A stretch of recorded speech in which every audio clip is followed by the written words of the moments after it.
થોડાક દિવસ પહેલાં મેં વાત વાંચી હતી, બહુ મજાની વાત મને લાગી, એટલે તમને કહું છું, બહુ ધ્યાનથી સાંભળજો. એનો વાતનો મર્મ તમને છેલ્લે સાંભળવા મળશે.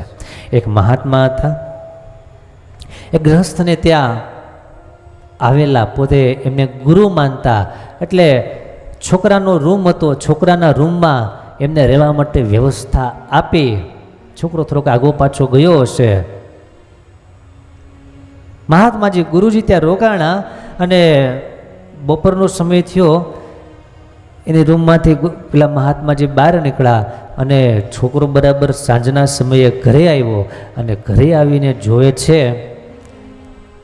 ત્યાં રૂપિયા નહીં. હવે કોના ઉપર આક્ષેપ જાય? કોણે લીધા હોઈ શકે? પેલા સાધુએ જ લીધા હોય.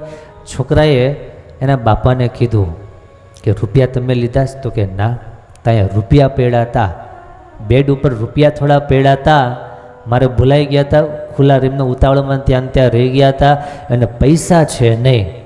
માટે નક્કી એ તમે જેને ગુરુ કહો, તમે જેને સંત કહો છો, એ જ રૂપિયા લઈ ગયા હોવા જોઈએ. અને બાપાએ કીધું છે કે બેટા, એ સંત તો બહુ સારા છે, પવિત્ર છે, એના પર શંકા ન કરાય. તમે શંકાની વાત કરો છો, હું તમને સ્પષ્ટ વાત કરું છું. બસ કે રૂપિયા એ સાધુ જ લઈ ગયા છે. એને એટલો બધો અણગમો આવી ગયો, એટલો બધો અભાવ એને આવી ગયો. વાતને 20 વર્ષ વ્યતીત થઈ ગયા. 20 વર્ષ સુધી પેલો છોકરો ભૂલ્યો નહીં. 20 વર્ષ બાદ ફરી પાછા સાધુ ત્યાંથી પસાર થતા હશે અને સદગ્રસ્ત જાણી એમને ત્યાં પધાર્યા. સાધુને આવેલા જોઈ પેલા શેઠ તો બહુ રાજી થઈ ગયા, આદર સત્કાર કર્યો, સન્માન કર્યું. છોકરાના મનમાં હજી ઓલી જાટી ચાલતી હતી, શું સાધુ થઈને રૂપિયા ચોરી ગયા? એને માગી લીધા હોત તો સાધુ થઈને ચોરી કરે?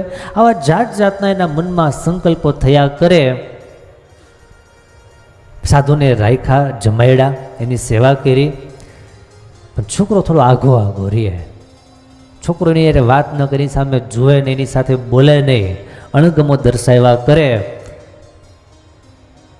સાધુને તો કંઈ ખબર નહીં, યાદ નહીં કે આવું કેમ કરે છે. સાંજ પડી ગઈ. સાંજે પછી સંતે રહેવાનું, સંતે વાત કરી કે ભાઈ તને કંઈ તકલીફ છે, કંઈ પ્રશ્ન છે, તું આવી રીતના મૂંઝાયેલો લાગે, તારા અણગમો લાગે છે તારા મોઢા ઉપર, હું એ આવ્યો છું, તને સુખ નથી એવું લાગે છે મને, શું છે?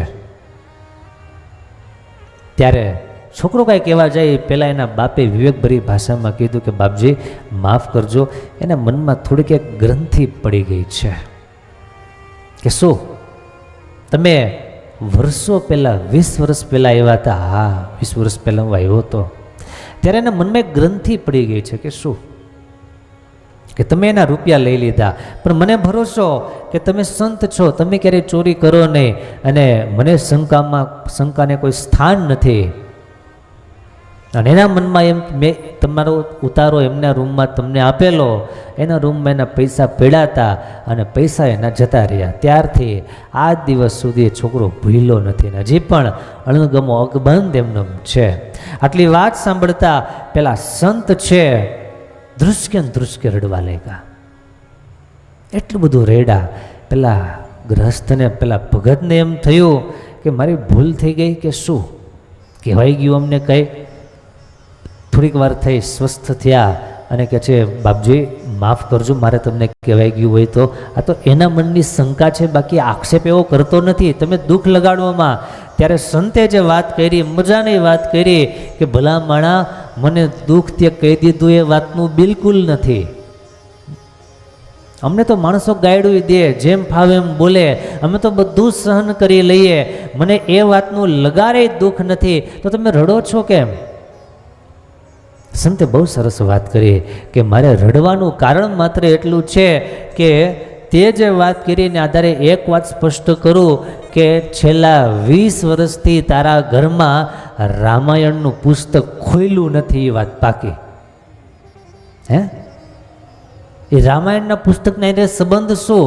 સંબંધ છે કે એ જે પૈસા રખડતા હતા, ઉડતા હતા, પવનને કારણે આખી રૂમમાં પથરાઈ ગયા હતા. એ પૈસા મેં ભેગા કરી લઈ અને મેં રામાયણની બુકમાં મૂક્યા કે જેથી કરીને તમે જ્યારે બુક ખોલો વાંચો ત્યારે તમને તમારા પૈસા મળી જાય.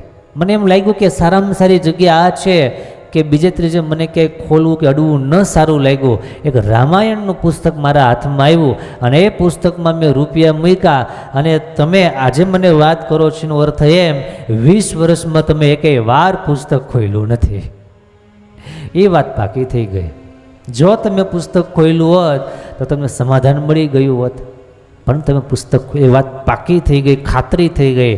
ત્યાં પેલો છોકરો રૂમમાં જઈ અને રામાયણનું પુસ્તક જેણે જોયું અને ઓપન કર્યું અને સાધુએ કીધું એ પ્રમાણે 20 વર્ષ પહેલાંની જે નોટો બધી એમને એમ પુસ્તકમાં પડેલી અને છોકરો દોડીને સાધુના પગમાં પડ્યો, મને માફ કરજો, મેં તમારા ઉપર આક્ષેપ કર્યો, આરોપ નાખ્યો, શંકા કરી કે સાધુ પૈસા ચોરી ગયા, સાધુએ ચોરી કરી લીધી, પણ મારી ભૂલ છે, મને માફ કરજો. સાધુએ કીધું છે કે વાત તો માત્ર એટલી જ મારે કરવી છે કે તમારા ઘરમાં સદગ્રંથનું વાંચન થતું નથી, એ વાંચન ચાલુ કરજો.